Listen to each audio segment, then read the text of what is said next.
After hearing him and meeting him one-on-one, what is your plea to current and former players to kind of jump on board and support him in taking over? I think they have to. I mean, he's a Penn Stater, and we have to embrace him. No matter where he's inside or outside, he is what he is. I mean, we've selected a guy to be our head football coach, and now we have to embrace him and move forward. The minute we can do that, the minute we all continue to heal, continue to move forward as Penn State, and that's what's all about. Is there a sense of relief for you now, or do you feel like you've turned a page, and that maybe the team will begin to turn the page now too? I'm not necessarily relief. I'm glad that the process is ended, so we can move forward. So players will know who the leadership's going to come from. I think that's important. And we're all going to go through a healing process because we're going to miss some friends here. For all of us, we're going to miss some friends. Not every guy may stay. I don't know the process. I don't know what he's going to do. We're going to leave some good friends here. Did Ohio State reach out to you? I can't comment. Larry, when he announced that you would be on the staff, got a pretty loud ovation here. What does that mean to him, especially with the way the last 2 months have kind of gone? It's nice to know you appreciate for what you do. And I think that's nice to hear that people appreciate what we do here at Penn State University. What did he say to convince you to take the job? It was nothing revelation that you have to say to take the job. It's just a matter of philosophy. I have a belief system. I believe in what I'm doing as a coach. I believe in my players, most importantly. And I just want to make sure that we have a chance to continue to do the same thing.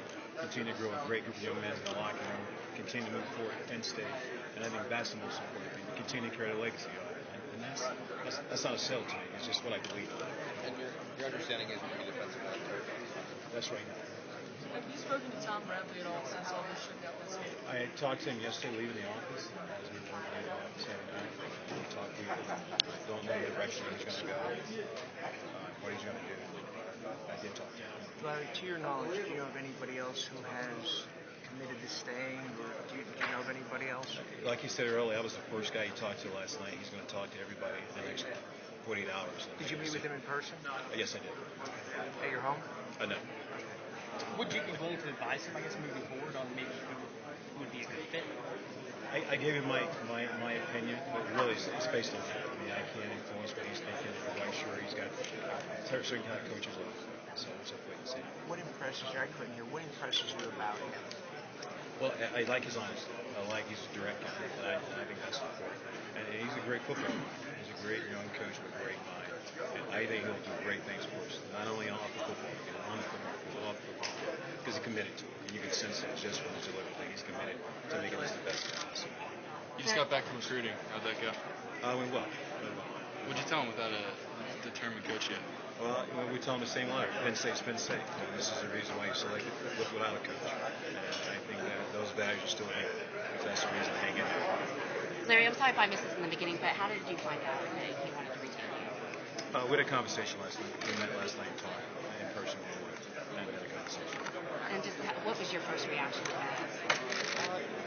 Really, it was just kind of see philosophy-wise what he was thinking, staff-wise, what he was going to do, defensive scheme, those kind of things, and how we match philosophy, our passion for the game. I think those are things important to me, just to make sure that I fit what he's looking for, and vice versa. And I thought that last night was a great conversation to talk to him last night. And how emotional were you when? I mean, that must have been an emotional decision. Emotional in the sense that this is twofold. I mean, you realize that you can go too.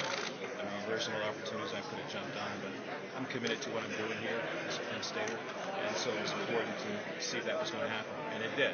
And so yeah, it was related to the fact that it did happen, but also I knew I had a chance to, I had to move forward also in my life if it didn't happen. So you prepare for that. Did he ask you the defensive line or coordinator job? Right now we're at defensive line. Right now we're coaching defensive line. Possibility of coordinator job? I don't know. He hasn't finished seeing what he's going to do yet. You've lived here for 15 years. Is it thought that you get to stay here for the foreseeable future an exciting thought? Or? Yeah, I get a chance to hang with my grandkids. I think that's the most important thing. I get to see my little ones and hang with them. So that's important to me. And that's none of my thought process. I wanted to make sure that I'm in a position that I can still be a part of the family and get to see my little ones run around the house. So that was important. Yeah, it's great to have a chance to finish your career, I hope, at Penn State University. Larry, we just got in here, but what is your position on the staff? Right now I'm coaching defensive line.